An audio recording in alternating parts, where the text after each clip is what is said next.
Shalom, selamat pagi. Salam berjumpa kembali di GKM Menyapa edisi hari ini.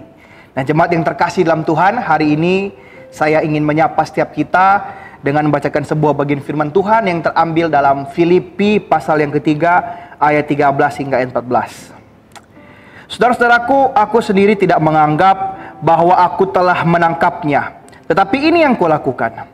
Aku melupakan apa yang telah di belakangku dan mengarahkan diri kepada apa yang di hadapanku dan berlari-lari kepada tujuan untuk memperoleh hadiah, yaitu panggilan surgawi dari Allah dalam Kristus Yesus. Dan terkasih dalam Tuhan, pada masa pemerintahan Prabu Hayam Wuruk dalam kerajaan Kudu Majapahit di pertengahan abad ke-14, terkenal seorang perwira tertinggi atau mahapati di masa itu yang bernama Gajah Mada. Nah, saudara, dia adalah seorang pemimpin yang sangat kuat, pemimpin perang yang hebat, berjiwa pemberani, dan terkenal berambisi tinggi.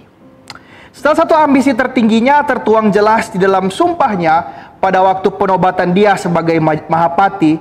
Itu sumpah yang sangat terkenal hingga sekarang ini, saudara, yaitu Sumpah Palapa.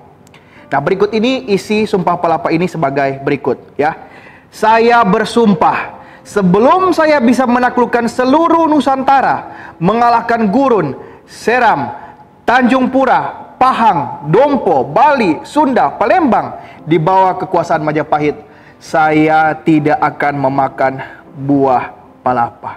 Berikut adalah ambisinya. Nah, saudara yang terkasih dalam Tuhan, bolehkah seorang Kristen itu memiliki ambisi yang tinggi? Pertanyaan ini sering disampaikan oleh sebagian orang percaya di tengah pemahaman umum bahwa orang Kristen itu harus senantiasa rendah hati, tidak boleh memikirkan hal yang terlalu tinggi-tinggi. Nah, saudara, sebenarnya ambisi itu tidak ada hubungannya dengan kerendahan hati seseorang. Seorang manusia bisa memiliki ambisi yang sangat tinggi meskipun dirinya itu tetap menjadi seorang yang rendah hati. Karena itu, saudara, orang Kristen itu boleh memiliki ambisi yang tinggi. Hanya saja pertanyaan selanjutnya yang harus kita ajukan adalah, apakah kita memiliki ambisi yang benar atau tertuju kepada ambisi yang salah? Saudara terkasih dalam Tuhan, di dalam kekristenan itu ada sebuah istilah yang disebut sebagai holy ambition atau ambisi yang kudus. Apakah itu? Ambisi yang kudus adalah istilah yang menggambarkan keinginan untuk mengejar tujuan yang diberikan Tuhan dan memenuhinya untuk kemuliaannya. Saudara, sebagai orang Kristen kita dipanggil untuk memiliki ambisi yang suci ini, mencari hal-hal dari Allah dan menjalani kehidupan yang mencerminkan kasih dan anugerahnya. Itulah ambisi kudus kita. Saudara, dalam kitab Filipi yang saya bacakan tadi, Rasul Paulus itu menulis tentang ambisinya yang kudus ini. Jika dibahasakan kembali, ayat ini bisa berbunyi seperti ini, saudara. Tetapi satu hal yang saya lakukan, melupakan apa yang ada di belakang dan tetap berusaha maju untuk apa yang ada di depan. Saya maju terus menuju tujuan hadiah panggilan ke atas dari Allah dalam Kristus Yesus. Saudara, seperti Paulus, kita juga harus memiliki ambisi suci yang mendorong kita tetap senantiasa maju dalam perjalanan kita dengan Tuhan. Penting untuk diingat bahwa ambisi kita tidak boleh didorong oleh keinginan egois atau kesuksesan duniawi, melainkan oleh keinginan untuk memuliakan Tuhan dan melayani orang lain. Yesus sendiri memberikan contoh ambisi suci ketika dia berkata, karena anak manusia juga datang bukan untuk dilayani, melainkan untuk melayani dan untuk memberikan nyawanya menjadi tebusan bagi banyak orang. Markus 10 ayat 45.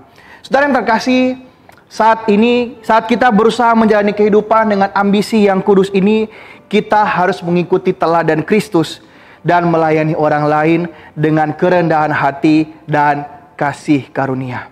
Ingat, inti dari ambisi kudus ini adalah untuk mengejar panggilan dan tujuan hidup yang Allah tetapkan bagi kita, yaitu untuk menjadi berkat bagi sesama sebagaimana kita telah diberkati olehnya, dan pada akhirnya kita boleh hidup memuliakan dia.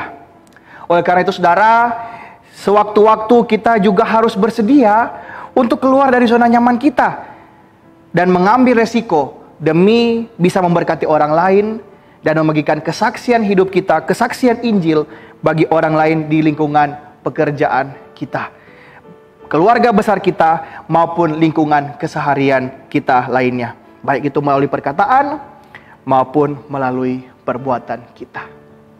Saudara, marilah kita berdoa. Tuhan, tolonglah aku untuk memiliki ambisi yang kudus, yang berpusat padamu dan tujuan-tujuanmu.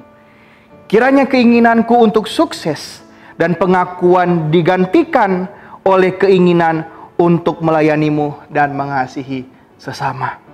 Beri aku kekuatan dan keberanian untuk melangkah keluar dalam iman dan mengejar panggilan yang Engkau miliki dan tetapkan untuk hidupku ini. Amin.